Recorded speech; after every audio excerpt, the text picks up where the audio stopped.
에 한국에서 사랑하는 주님 안에서 형제가 신촌에서 산책로를 걸으면서 교육을 받으러 가기 전에 9시부터 6시까지 8시간씩 그렇게 4일 동안 교육을 받고 있는데 아마 그 시각 장애인들을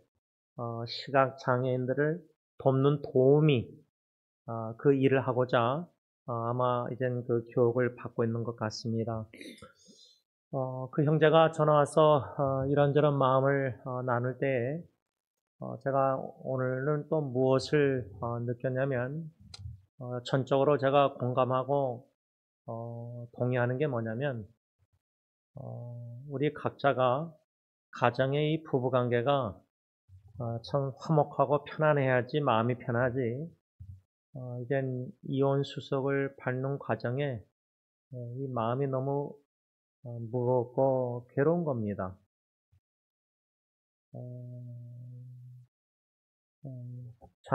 부인 자매가 이렇게 용서하고 화해하고 화목할 그런 마음 상태가 제가 보기도 아닌 것 같아요. 이미 인간적으로는 선을 넘어서서 이젠 인간적으로는 뭐 용서하고 화해하고 화목하고 부부가 다시 사는 것은 제가 볼 때도 거의 불가능하다고 생각합니다. 이미 법원에 뭐 수속을 밟았기 때문에 이젠 각자 따로 가야 할 길을 가야 되는데 참 이런 상황을 형제를 통해서 한 5주 동안 대화하면서 들으면서 안타까움, 아쉬움, 마음의 아픔, 무거움, 또 하나님께 저는 어떻게 해서든 화해하고 용서하고 제가 형제한테도 4월 달에 집에까지 찾아가서 회개해라. 당신이 가장으로서 잘못했다. 부인 앞에서 아이들 앞에서 제가 가장에게 참 그렇게 못하는 스타일인데 너무나 절박한 상황에서 주시는 마음 은혜대로 직설적으로 회개하라. 그런데 때가 인간적으로 어떤 늦은 것 같아요. 이런 상황들을 이렇게 접하면서요. 제가 어제 화요일마다 가정 예배 때 과거로부터 자유를 누리는데 헌신해야 합니다. 라는 설교 제목 아래 요한복음 8장 32절 진리를 알지니 진리가 너희를 자유롭게 하리라. 진리신 예수님께서 마태복음 18장 35절에 마음으로부터 형제를 용서하라. 근데 부부관계도 이 용서라는 하나님 예수님의 진리의 말씀을 순종 안 할 때에는 물론 한국 문화 정서상 어르신들 이혼은 용납이 안 되고 이혼에 대해서 부정적인 생각이 많지만 내가 이혼을 당하지 않고 사는 것 지금 그 형제 입장은 이제 이혼을 당하는 건데 자기가 잘못했다고 또 인정하고 근데 이혼을 우리가 당하지 않고 지금까지 부부관계 살아온 것만 해도 뭐 은혜라 할 수 있죠. 그런데 제가 어저께 설교하면서 가정 어르신들에게 죽기 전에 배우자에게 용서를 구하고 또 용서를 해서 진리의 말씀, 예수님의 말씀 마음으로 형제를 용서하라.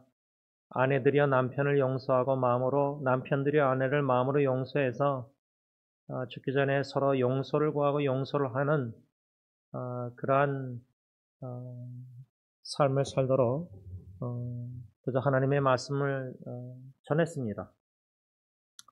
그런데 이것이 결혼생활 40년, 뭐 50년, 60년 살아서 굳어진 것도 많고 또 말씀을 그런 설교를 들으면 양심의 가책이나 뭐 무거움도 있겠지만은 무엇을 어디서 어떻게 시작해야 될지 또 모를 수도 있지만 성령님이 말씀을 통해서 마음으로 형제를 용서하라. 그러면 제가 어저께 설교하면서 직설적으로 어머님에게 돌아가시기 전에, 죽으시기 전에 남편 아버님을 용서하십시오. 주님 앞에서. 배우자가 나에게 용서를 구하지 않을지라도 주님과 나의 관계에서 이 진리의 말씀을 순종해서 용서할 때 어머님 자신이 자유를 누릴 수 있습니다. 참된 자유인이 되실 수 있습니다. 이렇게 제가 줌 설교를 그렇게 했는데, 어머님이 끝나고 전화 통화할 때 둘째 아들 제가 설교가 너무 직설적이다. 용서는 어떻게 할 수 있는가, 가능한가? 인간의 힘으로는 내가 잘못해서 성령님이 깨닫게 해서 내가 평생 내 아내에게 잘못한, 내가 내 남편에게 잘못한 죄를 하나님께 용서하고 실제로 배우자에게 용서를 구해야 되지 않습니까?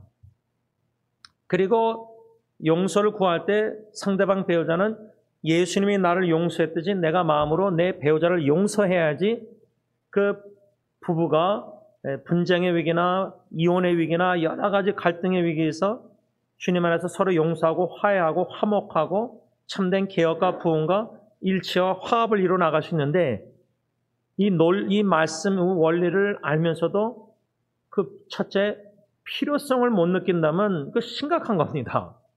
또 필요성을 알면서도 무엇을 어떻게 할지 모른다?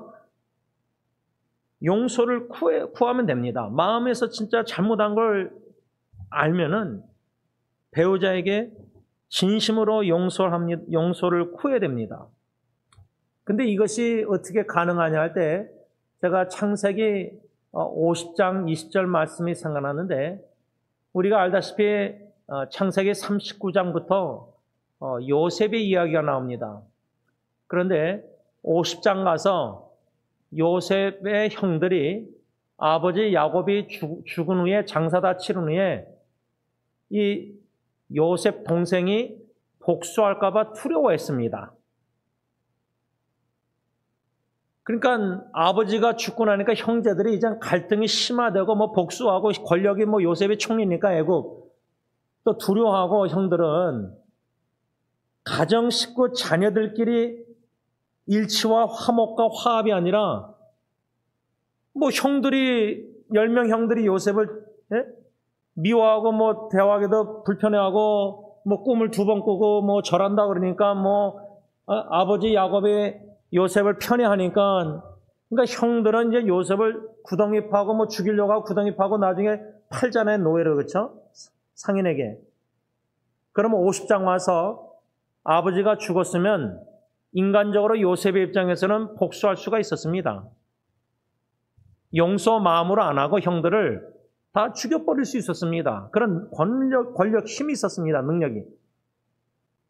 그걸 아니까 형들이 아버지가 죽고 나니까 이제 두려워서 떨면서 이제 요셉에게 나와서 이렇게 말하는 내용이 50장에 나오는데, 그 창세기 50장 20절에 어떻게 요셉은 그 형들을 용서할 수 있었을까? 당신들은 나를 헤아려 했지만 하나님이 그것을 선으로 바꾸셨다. 하나님의 선하심을 맛본 겁니다. 시편 34편 8절 하나님의 선하심을 맛보 알지어다. 제가 결혼식 때 이 시편 34편 8절이 생각나서 6개월 전에 아내를 중매로 만나서 6개월 만에 결혼식 올릴 때에 그 결혼식 예배당에서 주례자 목사님이 인도하시는데 6개월 비디오로 스쳐가더니 생각이 그 시편 34편 8절 말씀이 생각나서 하나님의 선하심을, 저는 아내를 만난과 결혼까지 6개월간의 그 선하심을 맛봤습니다. 요셉이 하나님의 선하심을 맛봤기 때문에 소극적으로 형들을 용서만 한 게 아니라 적극적으로 형들을 위로하고 안심시키고 형들과 자손들을 요셉이 애굽에서 110세까지 죽을 때까지 다 돌봐줍니다. 먹여 살립니다.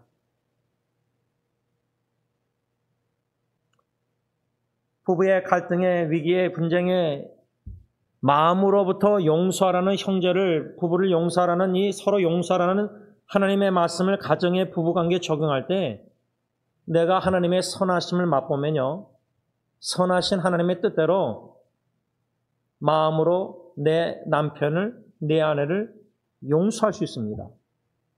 그를 제가 어제 설교하면서 어르신들이 우리가 죽기 전에 그렇게 해야 된다고 권면했습니다. 왜? 죽음이 끝이 아닙니다. 그냥 다 유월절 지키시 넘어가고 뭐 부부 이 정도면은 뭐 서로 사랑하고 보고 싶고 다 하니까 다 넘어가는데요.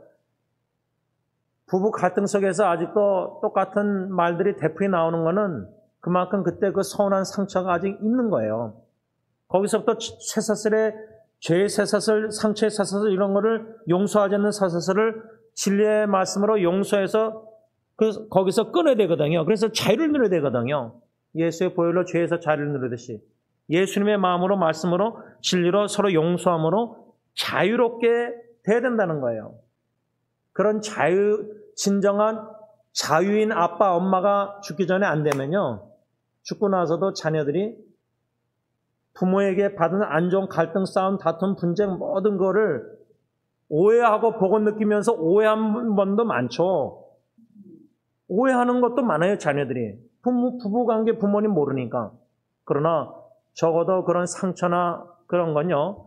부모가 죽고 나서도 계속해서 자녀들의 개인 삶과 상한 감정, 상처 입은 감정이나 마음 이런 것들이 추억들이 기억들이 여러모로 장애인을 만들어서 온전하게 살지 못하고 온전한 부부관계도 못 맺고 온전한 아빠 엄마 역할도 못할 수 있는 확률이 많다는 겁니다. 지난주 토요 새벽기도회 때 우리가 오늘 본문 여호수아 22장 24절 말씀 중심이지만 전체 배경으로 이스라엘 12지파의 첫 번째 분쟁의 위기를 모세 시대 때 가나안 땅에 들어가기 전에 그 분쟁의 위기를 어떻게 화합과 일치의 기회로 주님이 만드셨는지 우리가 배웠는데 오늘 마지막 두 번째는 두 번째 분쟁의 위기는 첫 번째보다 더 큰 분쟁의 위기고 또 이것은 가나안 땅에 다 12지파가 들어가서 가나안 땅 족속들과 싸워서 전쟁에서 다 이기고 승리해서 돌아오는 두 지파 루벤 갓지파와 므낫세 반지파가 돌아오면서 요단강을 건너 동편으로 자기 아내들과 자식들과 가축 있는 데로 가기 전에 큰 제단 또 다른 성경 구절 보면 다른 제단을 하나님의 제단 위에 쌓아가지고 이 분쟁의 위기를 접했는데 첫 번째와 두 번째 분쟁의 위기 또 다른 한 가지 다른 점을 제가 오늘 묵상하다가 설교 준비하다가 생각나게 됐는데 첫 번째 분쟁은 가나안 땅에 들어가기 전이고 두 번째 분쟁은 가나안 땅에 들어가서 다 정복 싸워 이기고 승리한 후에 분쟁의 위기가 있었던 겁니다. 그것을 생각할 때 가나안 땅 들어가기 전과 들어간 후에 다 싸워 승리한 후에 이 분쟁이 있는 것을 보면서 알파와 오메가 우리가 주님이 알파 오메가라고 요한계시록 믿고 있는데 이 분쟁이라는 것은 시작과 끝이 끊임없다고 저는 생각합니다. 뭐 부부생활 40년 50년 살면은 특별히 뭐 다투고 갈등 분쟁이 없을 것 같아도요 충분히 있을 수 있습니다. 물론 전과 같이 뭐 혈기를 부리고 소리를 지르고 뭐 던지고 막 분노하고 막 언어로 폭력을 휘두르고 육신적으로 폭력을 휘두르고 그 정도 혈기가 이제는 많이 죽어서 안 그러겠지만 아직도 성깔이 있고 혈기가 있어서 나이가 70, 80, 90대인데도 분쟁, 언쟁, 갈등, 다툼은 부부는 충분히 있을 수 있습니다. 더욱더 주님 안에서 화합과 일치와 주님의 사랑으로 사랑을 가정에서 먼저 비춰서 부부가 주님 안에서 점점 더 주님 중심대 부부관계로 온전한 사랑을 하든지 아니면 주님 중심보다 서로가 계속 수평적으로 부부가 계속 이렇게 갈등하든지. 그래서 저는 오늘 마지막 두 번째 분쟁의 위기를 묵상하면서 가정에도 부부관계나 여러모로 인간관계에 적용해서 어떻게 하면 이런 분쟁의 큰 위기를 화합과 일치의 기로 삼을 수 있을까?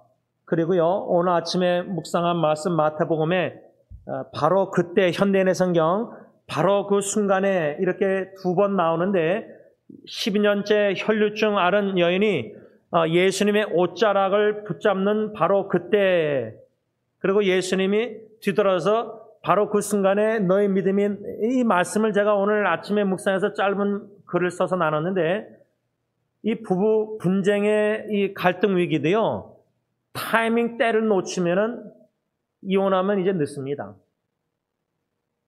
근데 뭐 요즘은 또 이혼하면 재혼한다고 생각하는 게 너무 문화가 그러니까 이것이 얼마나 큰 심각한 건지 타이밍을 때를 놓치지 않고 주신 말씀 은혜 받고 양심에 찔렸으면 바로 그 순간 그때 회개하고 배우자에게 가서 마음으로 진심으로 용서를 구하고 즉시 순종할 때 하나님이 주시는 은혜와 축복과 화합과 일치의 축복을 누릴 것이고 자유인인 진정한 자유인 자유롭게 될 것이고 부부가 관계가 지금 너무 좋아도 과거의 진정 상처와 서운한 뭔가 마음이 있으면은 서로 대화하고 소통하고 평화회담 가져서 용서를 구하고 솔직히 정직하게 대화해서 몰랐고 오해한 거를 다 풀고 이렇게 이런 작업을 부지런히 죽을 때까지 안 하면은 뭐 대충 그냥 이렇게 부부 살다가 가면 되겠지 이면 안 된다 그 말이죠.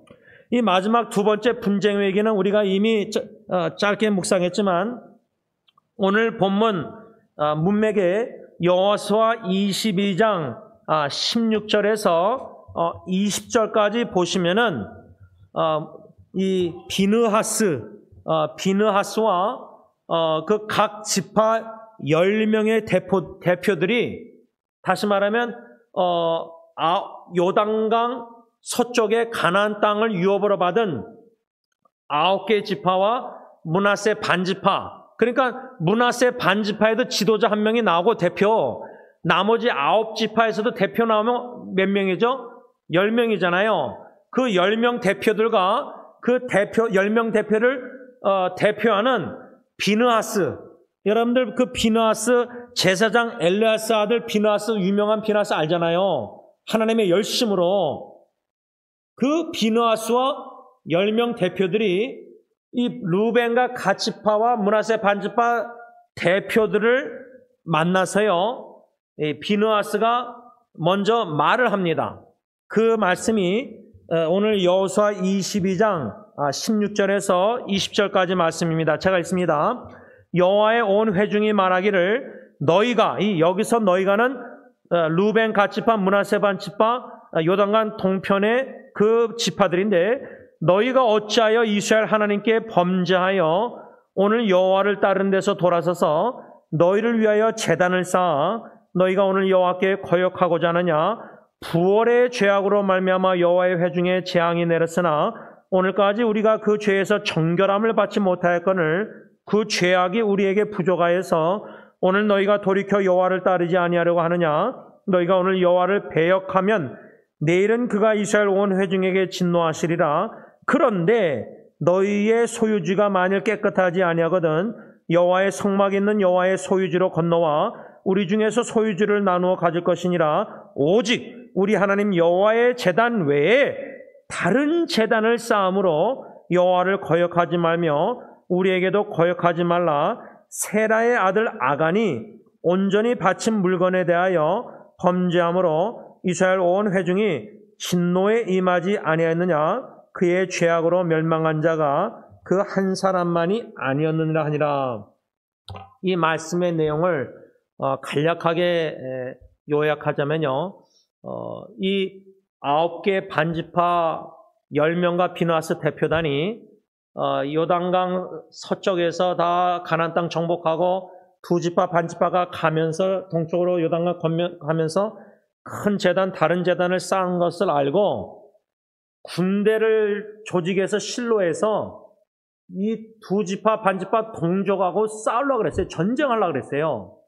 근데 이 하나님의 은혜가 뭐냐면요, 우리가 즉흥적으로 부부싸움 할 때 그냥 확 찌르고 뭐 하고 하고서 막 대판 싸우고 그럴 수 있는데 먼저 이 9개의 지파와 므낫세 반지파가 대표단을 꾸려가지고요, 먼저 평화회담이라 할까? 보내가지고 두 지파 반지파 대표를 만나서 먼저 대화를 해요. 대화. 이게 첫 번째 우리가 배워야 될 교훈이에요. 소통을 한 거예요. 소통. 많은 부부들이 남편들이 말이 없고 아내들이 말이 많다 하는데 이 소통이 부부관계가 아직도 40년, 50년, 60년 부부 살면서도 이 소통이 제대로 안 되면요. 이 부부 갈등은 오해 살 여지가 충분히 있어요. 특히 마음에 진심된 정직하게 투명하게 자기의 연약함까지 마음을 열고 배우자에게 나누지 못하는 그런 대화, 주님 안에서 진심 마음과 마음이 이어지는 대화를 성령의 인도하시는 따라 못하면요, 부부가 그 가정 부부 사역은 제가 볼 때는 실패했다고 생각해요.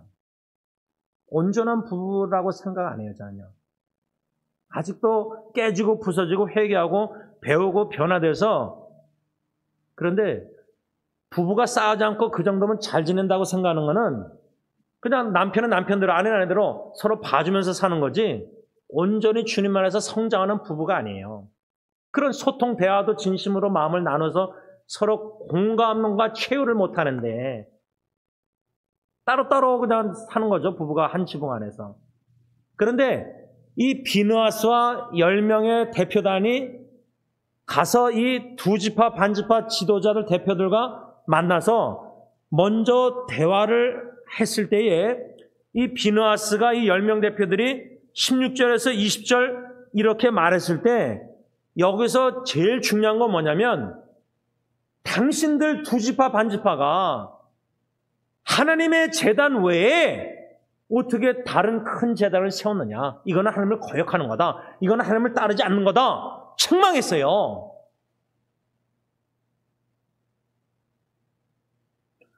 부부가 사랑으로 직설적으로 책망할 때 듣기 거북하죠. 듣기 싫죠. 제가 어저께 어르신들 1세분들에게 조카가 목사가 설교할 때 그 듣기가 얼마나 거북하고 쉽지 않잖아요. 어르신들이 기분 나쁘고 그럴 수 있잖아요. 죽기 전까지 용서하시라고 제가 권면까지 했는데 어머님에게나 다 어른들에게 책망을 하면서 두 예를 들어요. 이 두 예가 참 아주 두려운 건데 이 두 예가 뭐냐면 첫째 17절에 부올의 죄악으로 말미암아 여호와의 회중에 재앙이 내렸으나 오늘까지 우리가 그 죄에서 뭐요? 정결함을 받지 못하였는데 그 죄악이 우리에게 부족해서 너희들이 다른 제단을 쌓음으로 더 죄악에다 죄악을 더 쌓느냐. 이 부부관계도 서운하고 섭섭하고 상처가 화해 용서 구하고 용서 안 하니까 계속 쌓이는 거예요. 미해결 문제가 쌓이니까 부부가 다툴 때 똑같은 얘기가 과거 얘기가 자꾸만 나오는 거예요. 부인들이 마음 입에서. 미해결됐으니까 그냥 넘어갔으니까 대화하고 소통하고 평화되면서 서로 오해를 풀고 이해하고 용서 구하고 화해 안 했으니까 그게 쌓이는 거예요. 근데 이 이스라엘 백성들은 죄악이 계속 쌓이는 거예요. 근데 여기서 둘 중에 첫 번째 이 부올의 죄악은 시딤에서 모압 미디안 여인에게 이스라엘 백성들이 남자들이 유혹을 받아가지고 뭐 성강에 맺고 뭐 종교적으로 그러면서 뭐예요? 바알을 우상 숭배해요. 그래서 하나님의 재앙을 내리신 거예요. 이 죄악으로 말미암아 지금 비느하스와 9개 반지파가 대표들이 이 11명이 두 지파 반지파에게 책망하면서 부올의 죄악으로 재앙을 받았는데 이것도 모자라서 너희들이 다른 제단을 사서 그 거역한 큰 죄악으로 우리에게 재앙이 임하게 하냐. 여러분 지금 가정의 재앙이요 진짜 너무 마음이 아파요. 두려워 무서워요. 그냥 이혼으로 끝나는 게 아니에요. 그냥 정신질환으로 약 먹으면서 그냥 뭐 두렵고 공포 패닉 어택으로 공황장애로 막 이게 기댈 곳이 없고 용기가 없으니까 지금 미국까지 연락 오는 거예요. 이 형제가 너무 데스퍼하니까.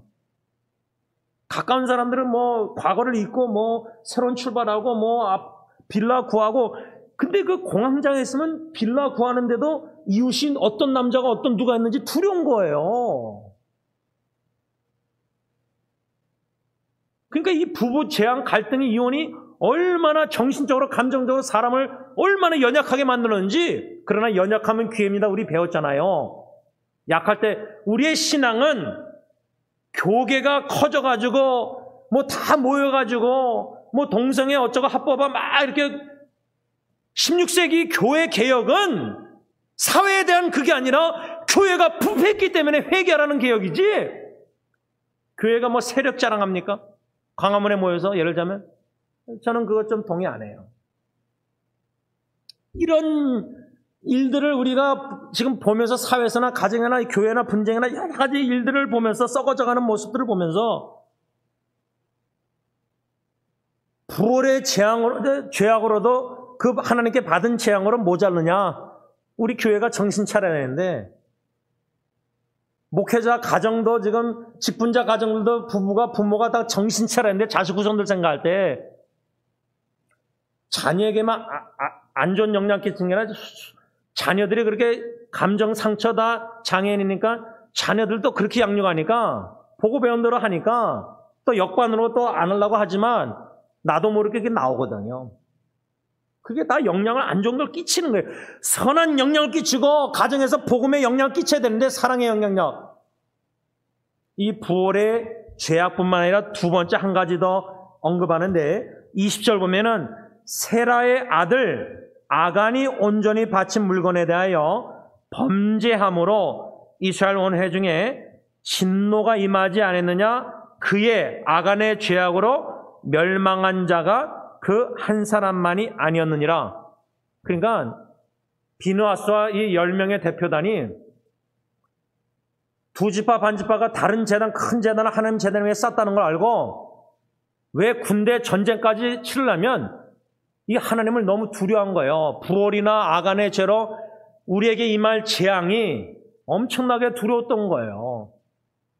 그래서 죄악을 없애기 위해서 그 루벤 가지파 므낫세 반지파를 쉽게 얘기하면 다 진멸해서 없애버리려는 거예요. 자기 동족을요.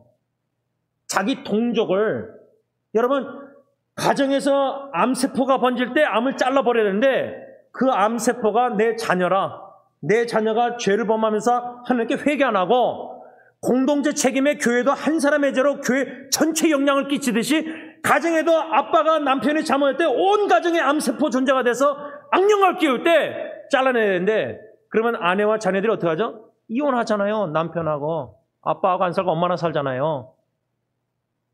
같은 가정인데도 20년 30년 황혼이형 그렇게 제거해버리잖아요. 쉽게 말하면 9개 지파 반 지파가 나머지 지파를 다 전멸해서 없애버리려고 했던 거예요.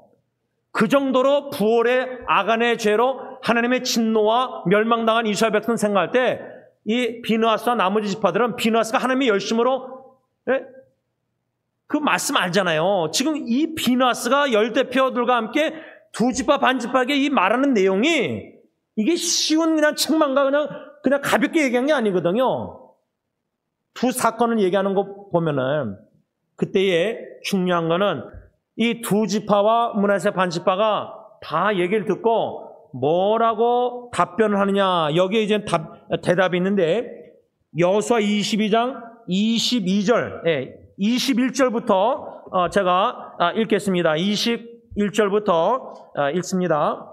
루벤 자손과 갓 자손과 므낫세 반 지파가 이스라엘의 천천의 수령들에게 대답하여 이르되 전능하신 자 하나님 여호와 전능하신 자 하나님 여호와께서 하시나니 이스라엘도 장차하리라. 일이 만일 여호와를 거역함이거나 범죄함이거든 주께서는 오늘 우리를 구원하지 마소서. 우리가 제단을 쌓은 것이 돌이켜 여호와를 따르지 아니함이거나 또는 그 위에 번제나 소제를 드려 함이거나 또는 화목제물 드려 함이거든 여호와는 친히 벌하시옵소서. 그게 절대 아니라는 거예요. 그러면서 24절 오늘 본문 목적을 얘기해요. 우리가 목적이 있어서 다른 재단을 쌓은 목적이 있어서 아주 주의하고 조심해서 이같이 하였노라 곧 생각하기를 후일에 후손들을 위한 거죠.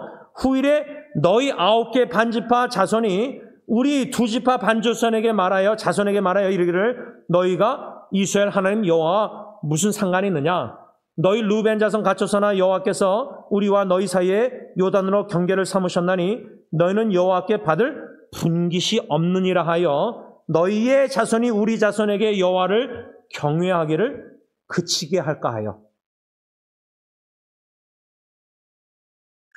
저는 이 말씀 여기까지만 읽어도요, 우리 1세대 할아버지 할머니 세대는 다 주님의 종들 헌신적으로 희생적으로 순교자의 정신으로 예수님의 재림의 관점으로 얼마나 주님 사랑하고 주님의 교회 사랑하고 복음 전파를 위해서 헌신하다가 돌아가시잖아요. 어르신들, 할아버지 할머니들. 네? 하나님을 경외하고, 그렇죠?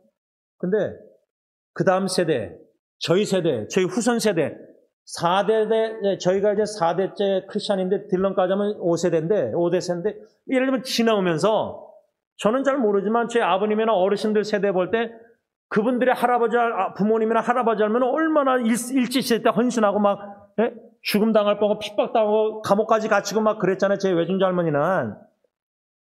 근데 그때의 어르신들의 하나님을 경외하고 헌신적으로 생명 걸고 순교자의 정신으로 재림을 학수고대하며 복음 전파에 순종하려고 핍박 욕먹고 막 그렇게 살았잖아요. 제 아내의 외할아버지 해방교회 그 목사님도 이승만 대통령 때 군정감이셨는데 그분이 부산까지 노예 갔다가 옷이 찢길 정도로 할 때 어려움을 당하시고, 예? 근데 지금은 저희 세대만 해도요, 여러분들 세대는 그래도 신앙이 훌륭하죠. 저희 세대보다. 헌신이고 눈물 가고, 일사가고, 그렇죠? 근데 저희 세대는 하나님을 경외하는 게 그 헌신도가 얼마나 낮아졌습니까? 지금 여기서 이 루벤, 갓지파, 므낫세, 반지파가 왜 다른 재단을 쌓냐? 결코 하나님 재단만 거기서 번제다 예배 제사 드리는데 다른 재단 싼 이유가 예배 제사 그거 번제하려고 한 게 절대 아니다. 그랬다면 하나님 벌하소서 우리를. 목적이 있어서 주의했는데 후세대들을 위해서 그렇게 한 거예요. 후세대.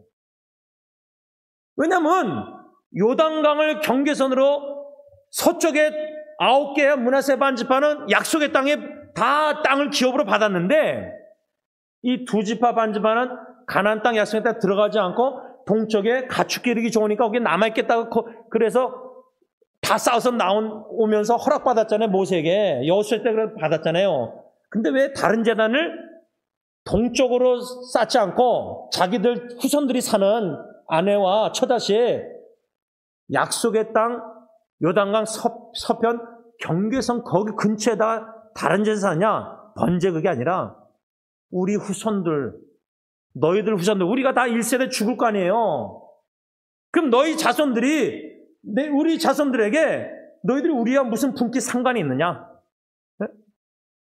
완전 남남돼버리고 하나님을 경외하는 것도 흐지부지해지고 신앙이나 여러모로 일치 화합을 도모하고자 완전히 남북한으로 동서로 요단강으로 나누지 않고자 그 일치 하나 함께 다 여호와를 경외하는 하나님의 이스라엘 백성들이 요단강 서편 동편은 나눠진 것 뿐이지 한 백성 하나님의 백성 하나님을 경외하고 한 제단 한 예배 하나님께 경외하면서 그 연합 일치 목적으로 다른 제단을 쌓은 거예요. 그런데 나머지 9지파 므낫세 반지파는 오해를 한 거예요. 오해를 쉽게 말하면. 그래서 얼마나 크게 오해했으면은 군대를 다 형성해서 나머지 지파를 다 없애버리려고 했겠어요. 하나님의 재앙 진노가 두려워서. 좀 더 계속 읽으면요. 26절에